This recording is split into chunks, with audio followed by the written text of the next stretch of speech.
Hey guys, WebTide00 here. Welcome back to another video, and today I have another Slapshot video for you today. It's a pretty informational one, and I think it could help a lot of people out, especially the new players, maybe the old players still. But I have some very good tips for all you new players and everybody who needs them. All right.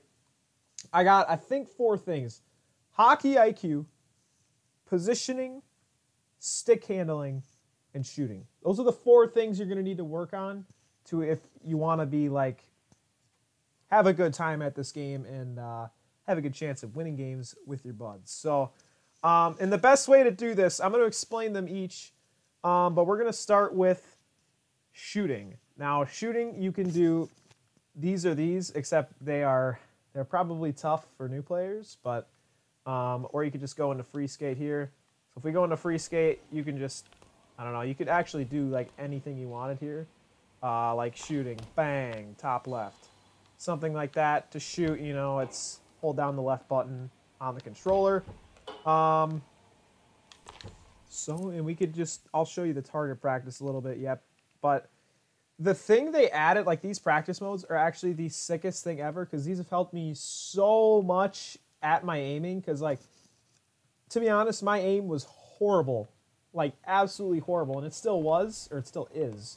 But you can kind of get as close as you want. They really don't have you shoot from a spot, but you can just keep resetting it till you get the right spot. But let's see if we can actually hit that. Maybe not. I don't know.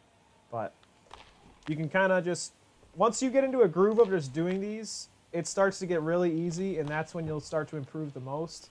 And shooting is also really important in some situations. So say you want to stay next to the boards or something, someone rails you a pass from the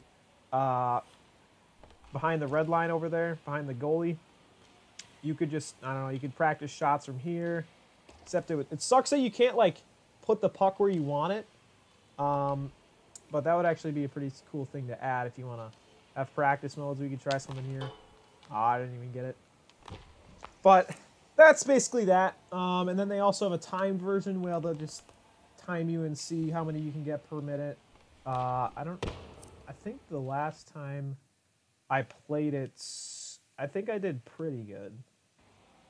Personal record, I got all of these targets done in 170 seconds. You can get as close as you want.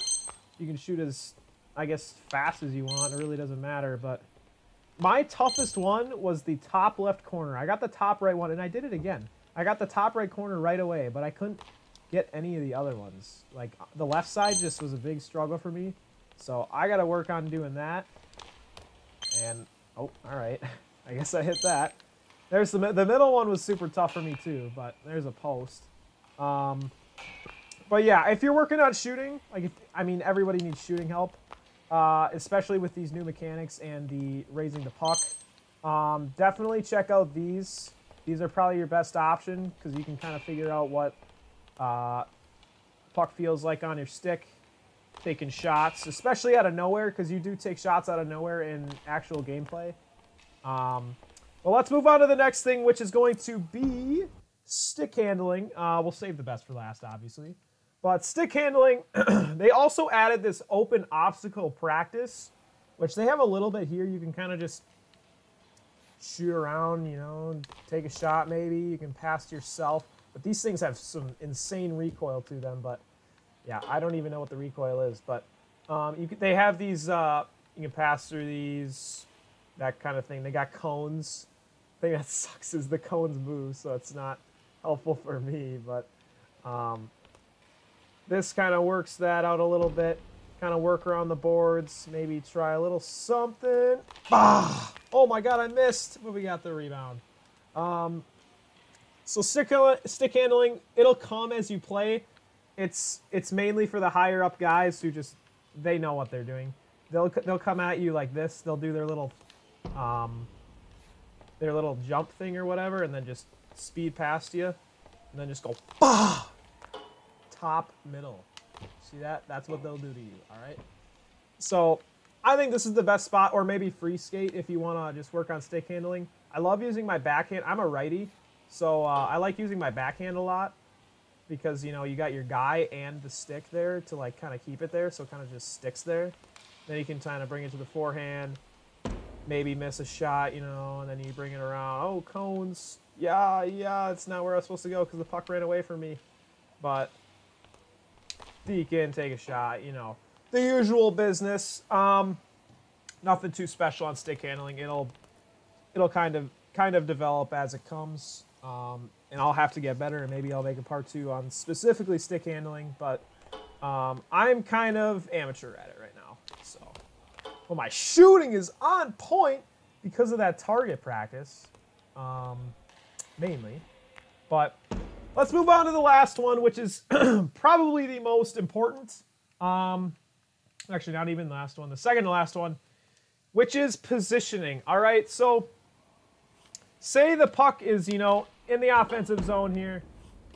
You're going to want, all right, you're going to want a guy, not really here, but if you're in the offensive zone, you're going to want a guy at mid and maybe 2 people up here close around. Say there's a guy back down here, maybe wants to give you a pass. Stay close to the board so you can catch the pass.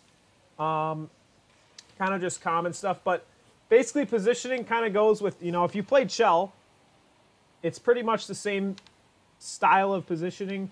When you come back, or maybe even Rocket League. Rocket League helps a lot too. But you're going to want it when you're coming back to play defense. You're going to always want one guy at least a little bit far back. Not like everybody in the offensive zone, because then you could just get beat on like a straight ice over there. But most of the time, people don't play back, and then it's just open net goals from like their net, which is awful. So you're going to want to stay at least, you know, cut off the passing lanes, do something. And you also have to factor in the other stuff like raising the puck over your head.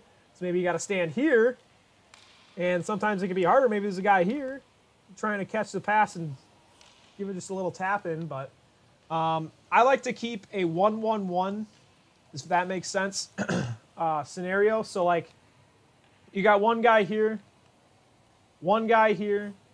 and maybe one guy back a little farther. You're going to want to keep that little straight line, or not the straight line, but the little diagonal line, or just like a triangle. So like you got one guy at the top of the circle here, you got another guy here, and maybe another guy on the boards or something. So you can just keep sending passes all the way down, keep sending it back until somebody figures out how to take the puck off the boards, dekes in, and takes a clean shot, and I didn't even hit the water bottle. But that's basically it for positioning. Just when you're rotating back, make sure somebody's at least close to the net or is in net, so you make sure you just don't get sniped for no reason. And then also, if there's a guy in net, the defender that is covering the guy coming down, you should always just be rushing the guy and try to just whack the puck away. Sometimes you can get beat by the really good stick handlers, and they'll just zoom past you, and then the goaltender can't really do anything. But it's the best you can do for now. I also suggest using the stopping ability. It's actually really helpful in net, because then you just don't go like this everywhere you go, and then the puck just slides past you with not even 2 miles an hour, maybe. So that's my take on positioning, and a little bit of defense in there. The last one is more of an advanced one, but it's hockey IQ. If you play hockey, you'll obviously know. The problem in this game is just executing the plays you want to make. So say maybe there's a guy on the left post over there ready for me to take a pass to him. I shoot it over there. That actually, I think that would have gone in off his face, but you could get the little tap in there. You just got to recognize when your teammate wants to pass and not run into him and keep running into him like we're playing floor hockey in middle school or something, all right? Just keep some space. Kind of goes along with positioning as well. Maybe you're coming down the right side like this. Other teammates should come down like this maybe. Try to just tap it in if the teammate's wanting to pass. But most of the time, if they're good enough, they'll probably just go like this and just tap it in for themselves. Or it'll be just smashed by the defenseman all the way down your net. But that's basically my take on some very, very good tips that have made me Definitely a better player. I put in, I think, 14 hours of this, which is surprising because this is the longest I've played any game on my computer that long in that short of a time period. But I'm having fun with it. I love hockey games and all that sort of stuff. But if you play Rocket League, if you play Chell, real life hockey, you know, this stuff does come into play, and you'll probably be successful just from naturally because you should know that there should be certain ways you play hockey, you know. But that's basically all I got for you today, guys. Hope you guys have enjoyed this video. If you did, drop a like down below and subscribe if you guys are new. And as you can tell, I'm kind of worn out because school is holy bad, but we're good, boys. I'll catch you guys later. Peace.